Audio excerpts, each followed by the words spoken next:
Welcome to Getting Started with Windows Phone 7 series. My name is Bill Loden, and in the next few minutes I'm going to show you everything you need to do to get started developing for the next generation of Windows Phone. Now the first thing you'll want to do is open up a web browser and navigate to developer.windowsphone.com. This will take you to the main landing page for Windows Phone.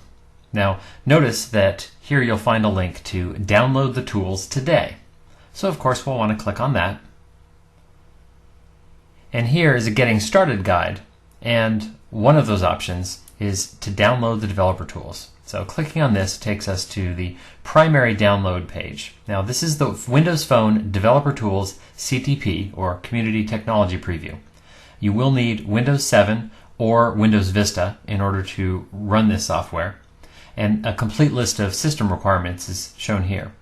Now I want to point out that this file is actually very small. That's because this is just the installer that kicks off the requisite downloads. For instance, if you already have Visual Studio 2010 installed, it won't need to download as many components. But if you don't, it's going to take care of downloading Visual Studio 2010 Express Edition for Windows Phone. It'll take care of downloading the Windows Phone SDK and the emulator, and again, everything you need to get started developing for Windows Phone. Now, I've already downloaded the tools, so I'll go ahead and close the browser and open up Visual Studio 2010 Express for Windows Phone. Go ahead and click on New Project, and with this edition, you'll notice I only get the templates for Windows Phone. So I've got Silverlight templates, including a phone application, a phone list application, and a class library, as well as the XNA related templates. And notice here, I can develop for Windows, for Xbox, or for Windows Phone. So in this case, I just want to select the Windows Phone application template from Silverlight. We'll call it Hello Windows Phone, and we'll go ahead and click OK.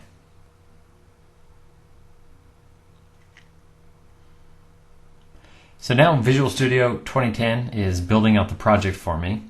The entire solution gets created, and notice that immediately I'm taken into a design surface that's based on a XAML file, just like in Silverlight. I'm first going to switch to the design only view, and you'll note that this is a fully interactive designer here. The design surface, I can select elements directly with the mouse. They'll show up in the properties window. I can edit the properties of those elements. For instance, I'll modify the text property of this particular text block that I've selected. I can go over and bring up the toolbox. So just like in a Silverlight or WPF or even Windows Forms, I've got a toolbox that I can select from. I'll go ahead and grab a text box and maybe a button. And you also get these indicators for layout, so helping you lay your elements out within the design surface. And one other thing I want to point out, and if you look at the button, you can really tell this, that the actual size of the button, which you can tell from those bounds indicators, is actually has a margin that is greater than the actual button itself. And that's to make those touch controls easier to hit. As you can probably guess, simply double-clicking on the button would generate an event handler in the code behind. And so once I'm in that event handler, I can write whatever code I'd like to do. So for instance, I'll change the text block page title text property to be equal to hello plus the name of the user, which presumably they type into the text box. I'm going to make another change back in the XAML, only this time let's switch back to the XAML, and this time instead of doing the work in the design surface, I'll actually switch to the XAML view, just to point out that you can, of course, do work there. And so in this case, I'm going to add a foreground property to the text block, and we'll pull this out of the resource dictionary. And it's going to be a static resource called phone accent brush. So this is just a simple way of having that text match whatever the user selected accent color is. One other thing I'd like to point out, if we go to the properties of the project, you'll notice that the output is a ZAP file or XAP file. This is how phone applications are deployed in Windows Phone. It's just like Silverlight.